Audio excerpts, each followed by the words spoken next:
There's something happening inside your legs right now that no step counter can measure, no compression sock can fix, and no doctor will spend more than 90 seconds explaining to you. And if you're over 60 and your feet are cold at night, your ankles are puffing up by late afternoon, or you get that dizzy, rushing feeling when you stand up too fast, what I'm about to share with you is the explanation you've been missing. Because here's what's strange. The people who suffer most from poor leg circulation after 60 are often the ones who are trying. They're walking. They're staying hydrated. They've got the compression socks on. They're doing everything the pamphlet told them to do, and yet nothing changes. Here's why, and I want you to really hear this. Walking alone only activates the circulation pump in your legs at about 20% of its actual capacity. You're pressing the gas pedal and wondering why the engine isn't responding. The other 80%? It's sitting idle. There is a specific mechanical pump buried inside your lower leg. It has a name, it has a function, and after 60, it starts to fail in ways that have nothing to do with how many steps you logged today. When that pump weakens, blood stops climbing back up to your heart the way it should. It pools, it stagnates. Your feet go cold, your ankles swell, your skin down there starts starving for oxygen. And in the worst cases that happen far more often than people realize, slow healing wounds turn into infections. Infections turn into amputations. By the time most people reach their early 70s, nearly 1 in 5 already has significant narrowing in the arteries supplying their legs. Most of them have absolutely no idea. So stay with me, because in the next few minutes, I'm going to show you 5 specific movements, ranked from helpful to genuinely powerful, that are designed to physically restart that pump and drive blood back up where it belongs. The last one on this list is the movement that vascular rehabilitation programs around the world use almost like a clinical prescription. It looks simple. The science behind it is not. But first, let me tell you exactly what we're dealing with.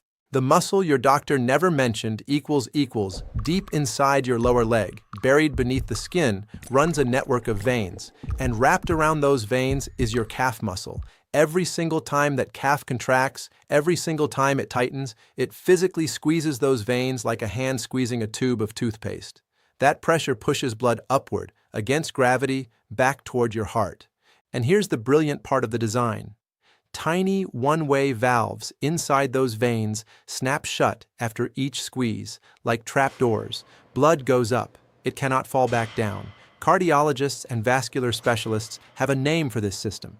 They call it the peripheral muscle pump. Some call it the second heart. And that's not poetic language. It's a mechanical description of what's actually happening. Your heart pumps blood down to your legs with tremendous pressure. But getting that blood back up from your feet, against gravity, through vessels that have been weakening for decades, that's the calf's job. Now here's where things go wrong after 60. The vein walls lose elasticity. Those tiny valves start to leak. And the calf muscle itself, especially in people who spend large portions of their day seated, begins to shrink and lose contractile force. The squeeze gets weaker. The pump loses pressure. Blood starts pooling at the ankle instead of climbing. And this creates a spiral that's slow, silent, and vicious. Less pump power means more pooling. More pooling means more discomfort. More discomfort means less movement. Less movement means the pump gets weaker still. Most people are somewhere on that spiral right now and don't recognize it for what it is. The good news, and I mean genuinely good news, is that this pump responds to training, at any age, with no equipment, in your living room. Here are the 5 movements that do it. Movement 5. Ankle pumps. This one gets dismissed constantly because it looks too easy to matter. That is a mistake.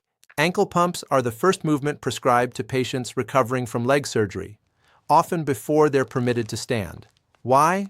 Because they activate the calf pump without requiring any weight bearing at all. They're the jumper cables for your circulation system. Here's the mechanics. When you flex your foot upward, your calf contracts. When you press it back down, it releases. That rhythmic squeeze and release moves blood that has been sitting stagnant around your ankles. A comprehensive 2025 review analyzing 16 randomized trials confirmed that simple ankle pumping measurably improved venous return and reduced lower leg swelling in older adults. No walking required. How to do it? Sit in a comfortable chair, feet flat on the floor. Slowly lift your toes toward your shins, keeping your heels down. Then press your toes down and raise your heels, like you're gently pressing a gas pedal. Controlled, deliberate, smooth, that's 1 rep. Do 20 to 30 repetitions 2 or 3 times throughout the day, while you watch television, while you sit at breakfast, while you wait for anything. Think about this honestly. How many hours a day are you sitting? Every one of those hours is time the pump is switched off. Ankle pumps switch it back on without you leaving your seat. This is the ignition, but it only starts the engine. The next movement begins to build power. Movement 4. Seated leg lifts. Here's something most people don't consider. The veins in your thigh are just as important as the ones in your calf, and they need a different muscle to move the blood through them. When you straighten your leg out in front of you and hold it elevated, you're activating the quadriceps, the large muscles across the front of your thigh, and the hip flexors. When those muscles engage, they compress the deep veins running through your upper leg and assist in driving blood further up toward the torso. But there's a second reason this movement matters that goes beyond circulation. Geriatric physicians measure something called gait speed, simply how fast a person walks. They call it the 6th vital sign, alongside blood pressure and heart rate. And the research is striking. How quickly you can walk predicts your fall risk, your likelihood of maintaining independence, and even your long-term survival with surprising accuracy. The muscles you're strengthening with seated leg lifts are the exact muscles that determine your gait speed. They're what gets you out of a chair, up a staircase. They're what catches you when you stumble. How to do it? Sit tall in a firm chair, back pressed against the seat, feet flat. Slowly extend one leg until it's straight in front of you, as straight as is comfortable. Hold for 2 seconds at the top, lower slowly. Never let the foot just drop. That's 1 rep. Complete 10 to 15 on one side, then switch. The critical detail is keeping your back against the chair throughout. The moment you start rocking or using momentum, the muscles stop working and the circulation benefit disappears. As this becomes easier, add a light ankle weight. Even a pound or 2 creates a meaningful training stimulus. Muscle tissue responds to progressive load at every age. People are often surprised by how quickly they improve. Ankle pumps wake the system. Leg lifts build the engine higher up, but neither one addresses what happens when you're on your feet, and that's where things get interesting. Movement 3. Supported calf raises. This is where circulation training and fall prevention start happening at exactly the same time.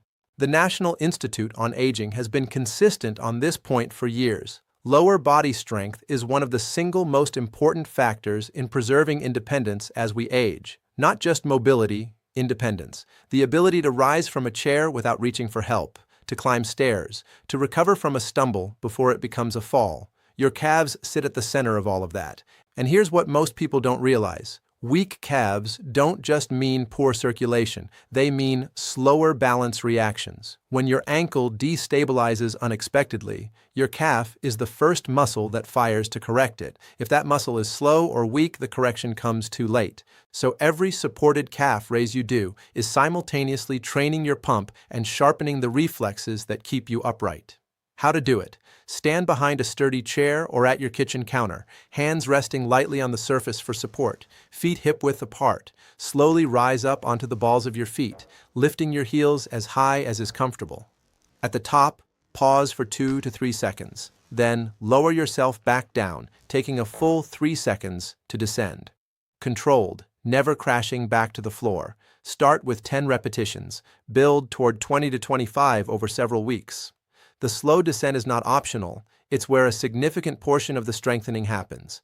And keeping your eyes forward rather than looking down at your feet is a balance training cue that matters more than it sounds. This movement alone has helped people who hadn't felt genuinely steady on their feet in years start to feel that steadiness return. But we're about to make it harder, in one specific way that changes everything about what your body has to do. Movement 2.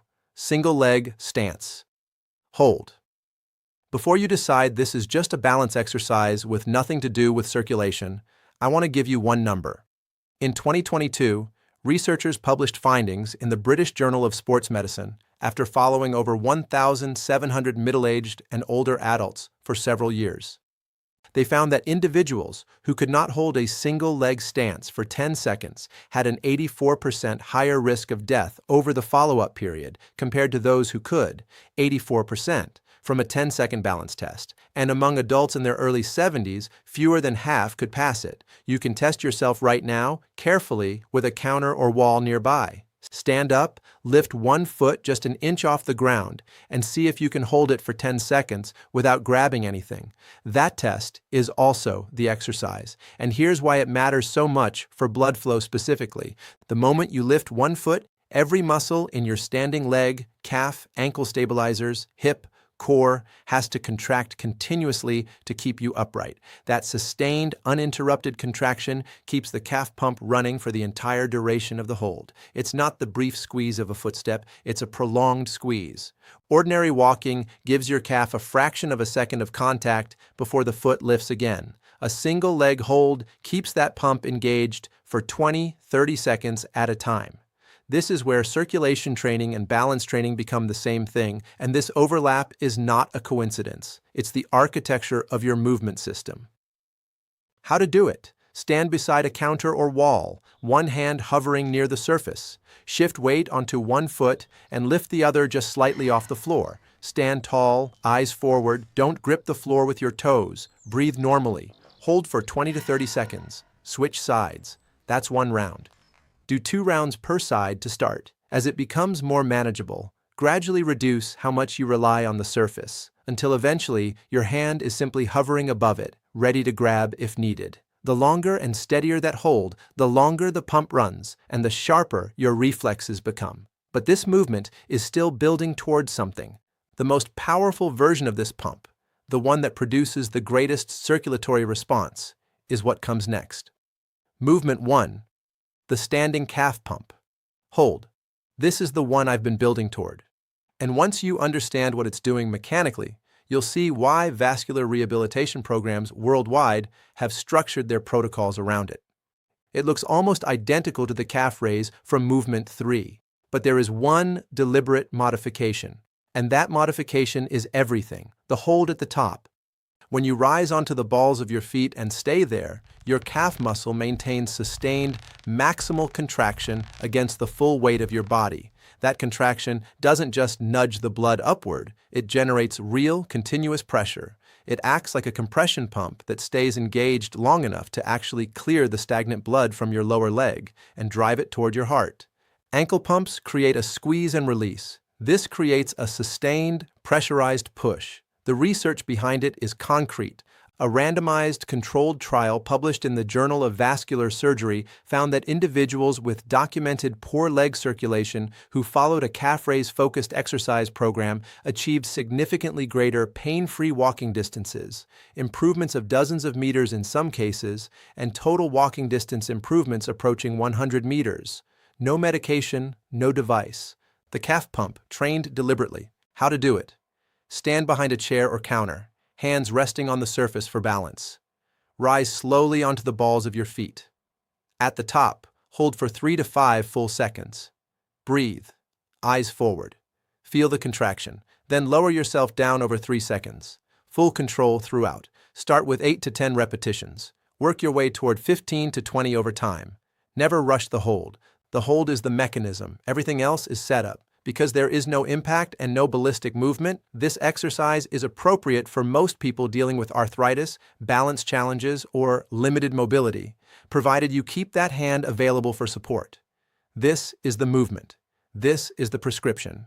The bottom line: your legs contain one of the most elegant engineering solutions in the human body, a secondary pumping system that works in parallel with your heart to keep your circulation moving against gravity. After 60, that system needs deliberate attention, not just steps, not just compression socks, specific, targeted activation of the exact muscle that runs the pump. Here's your 5 movement sequence. 5R ankle pumps. Wake the system. 4. Seated leg lifts. Clear the upper leg. 3. Supported calf raises. Rebuild strength and balance. 2. Single leg stance holds. Train the sustained squeeze. 1. Standing calf pump holds. Maximum pressure, maximum flow. Keep walking. Walking is valuable, and I'd never suggest otherwise. But walking leaves a gap, and now you know exactly how to fill it. Your circulation is one of the few things about aging where your daily choices carry genuine weight. You have more influence over this than you've probably been told. Use it. If this gave you something useful today, go ahead and subscribe so you don't miss what's coming next. Drop a comment and tell me which of these 5 movements you're starting with. I read every single one. And if someone in your life is dealing with cold feet or swollen ankles and nobody has explained why, share this with them. They deserve to know. Here, Dr. James Ray, take care of those legs. They've brought you this far. With a few honest minutes a day, they'll keep going.